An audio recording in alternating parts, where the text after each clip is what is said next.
Hey, how's it going, guys? And welcome back to another Pokemon Ultra Sun and Ultra Moon tutorial. In this tutorial, I'm going to be showing you about the Ultra Wormholes and the Ultra Wormhole Ride minigame. So, there's a lot of different stuff to discuss about this, so it's going to be a rather lengthy video.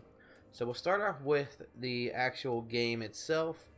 So, once you are pretty much on Pony Island and you're going through your island, your trial and all that, you come across this ripple that you have to go through to travel to Ultra Space.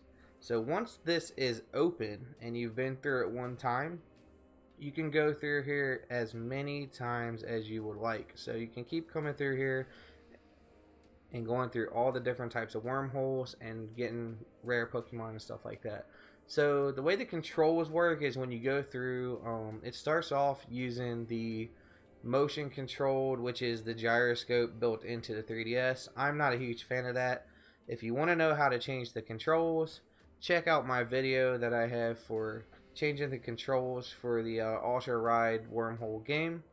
I will link the video in the description below.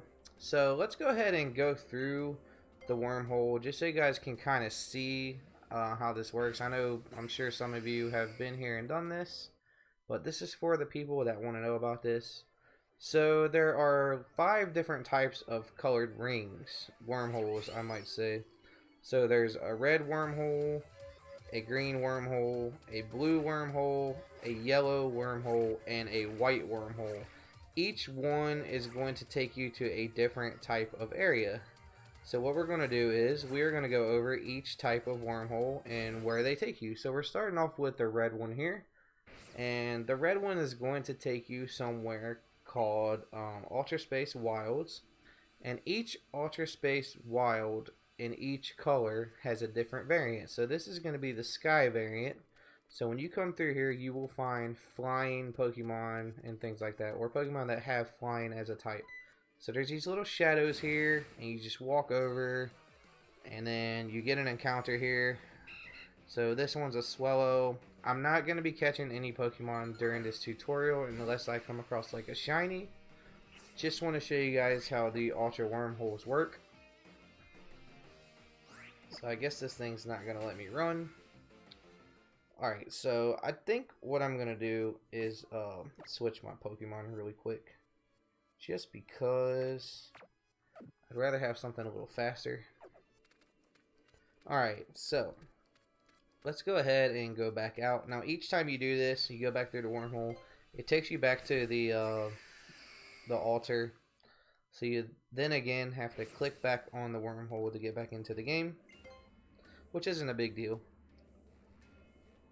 So the green rings, the green wormholes, they take you through like a it's like a plateau or a mountain type area, and you will find a lot of like dark type Pokemon there. I've actually encountered a couple psychic types as well. It just varies on what color you go through, but each color has a defined area that it takes you to. So we're gonna look for a green one next. See if we can't find one. There's one right there. That was pretty easy. Alright, so we are now in the plateau / mountain area. Now you'll notice there's a rustling dirt patch there. That's where your Pokemon is going to be. So you just walk up. And we have a Heliolisk.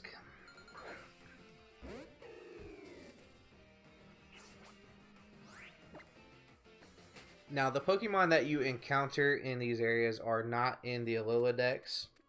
There is also not a National Dex in this game, just like Sun and Moon, so you don't have to worry about filling that. Alright, so now that we've encountered a red ring and a green ring, or wormhole, whatever you want to call them, we're going to go for a blue one.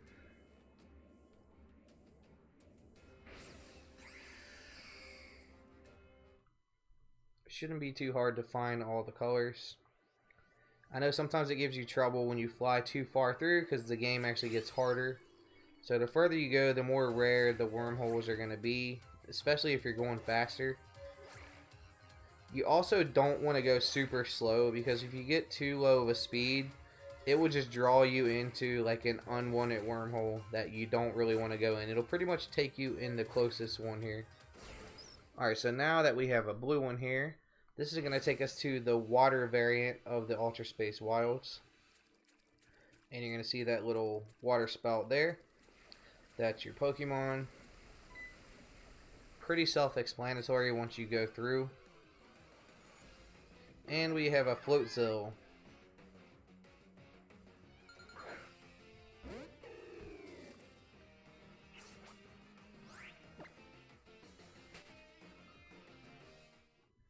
Alright, so all that leaves us left with for colors are the yellow rings and the white or the cream rings. I'm not really exactly sure the color on the last one. It's like an off-white color. The white ones actually don't take you to a specific area. What the white ones do is they take you to where you can capture some type of Ultra Beast. So it's going to take you to a world of an Ultra Beast. And it's random how it decides that, so you'll just have to keep trying if you want to get certain ones. So let's go ahead and try to find a yellow one real quick. And then we will move on to the Ultra Beast wormholes. And then after that, we will move on to the more rare style wormholes. So hopefully we can easily get a yellow one. Alright, there's a yellow one right there, straight ahead. And this one's going to be a cave variant. So this one's going to put you in like a fully enclosed cave. And you'll find like ground type Pokemon and things like that in here. I think so far all I've encountered was like ground types. I've definitely seen Hippowdon in here. That's generally what comes up when I come through here. Alright, so one final colored wormhole to go through. And that is the cream ones. Those are a little bit harder to find just because they're Ultra Beasts. I will note that you can capture unlimited Ultra Beasts. So if you capture like a Xurkitree, you could keep going through, and if you find another place that has a Xurkitree, you could just capture as many of them as you want basically. This does exclude UB Burst and UB Assembly though. So you cannot capture those. You can only capture those in the story, in the post game, in the Alola region. So you cannot capture those two Pokemon in the Ultra Wormhole. Alright, so now let's try to go for one of the white colored ones.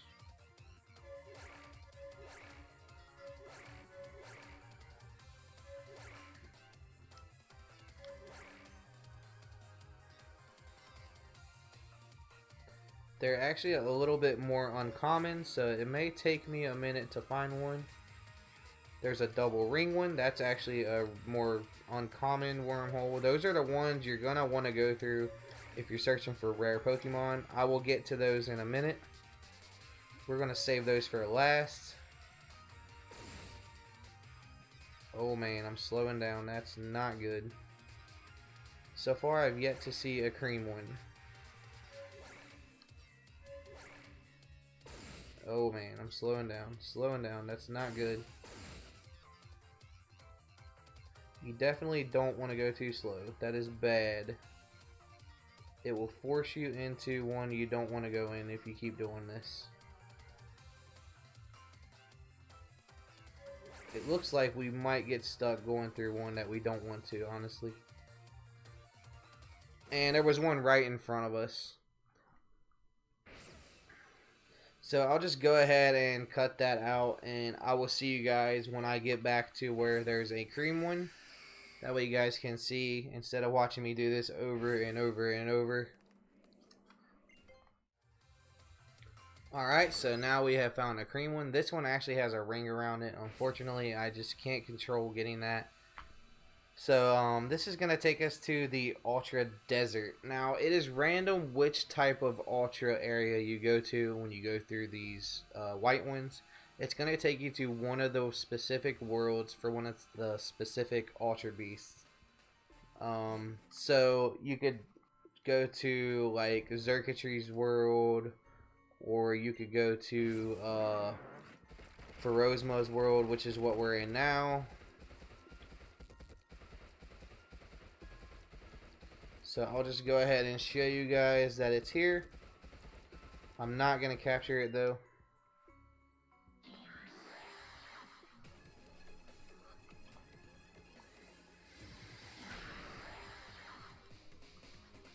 Alright.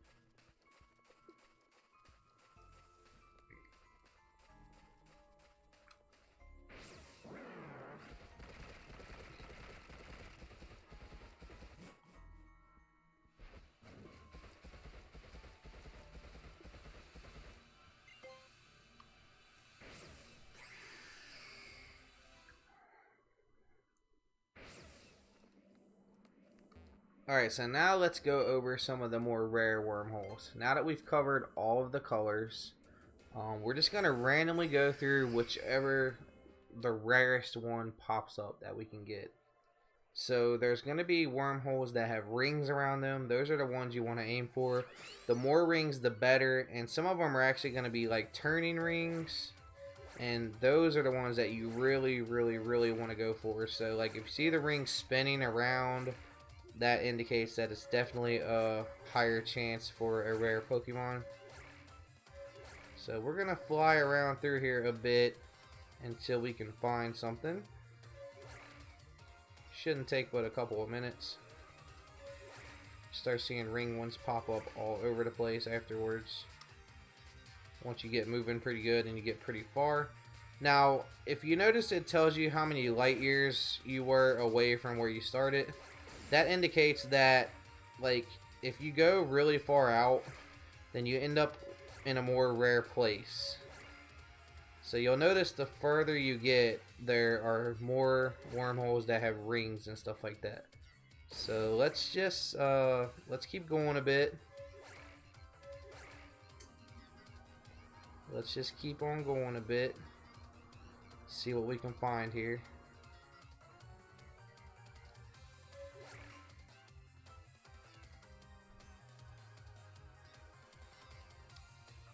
I'm sure there will be something out of the ordinary eventually.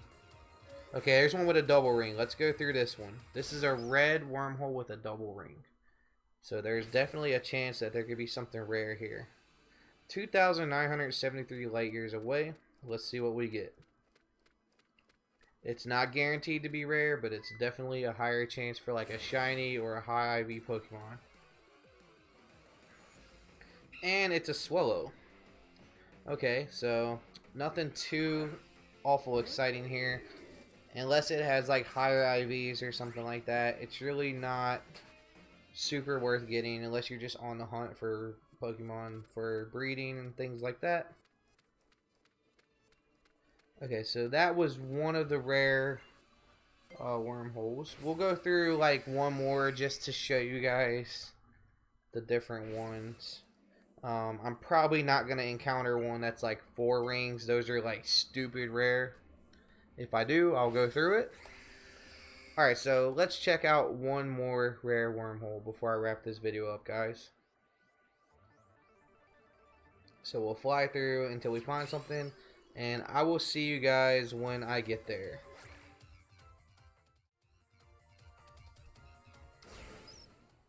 Alright, so we went through another double ring. This is a green one, so it's going to be like the plateau mountain area. So let's see what it has to offer.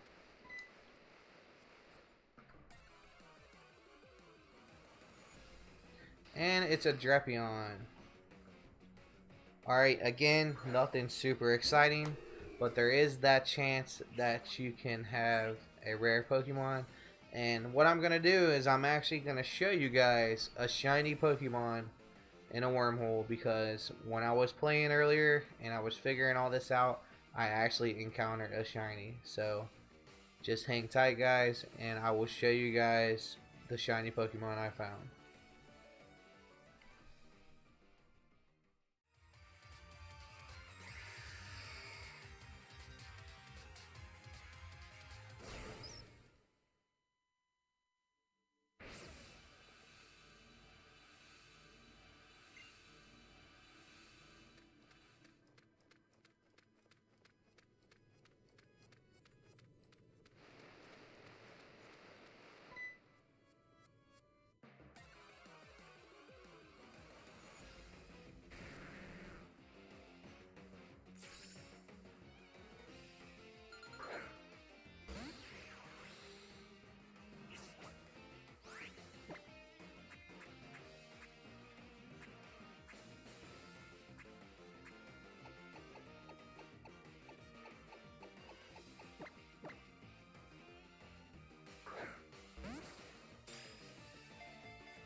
Alright, now that I've covered pretty much all bases of all information I know about the Ultra Wormholes and the Ultra Ride minigame, pretty much going to wrap up this video. Hope you guys enjoyed the video. Hope you guys found this video informative.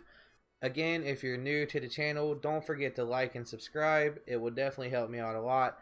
And stay tuned for more Pokemon Ultra Sun and Ultra Moon tutorials and videos. Thanks for watching, everybody. See you guys next time.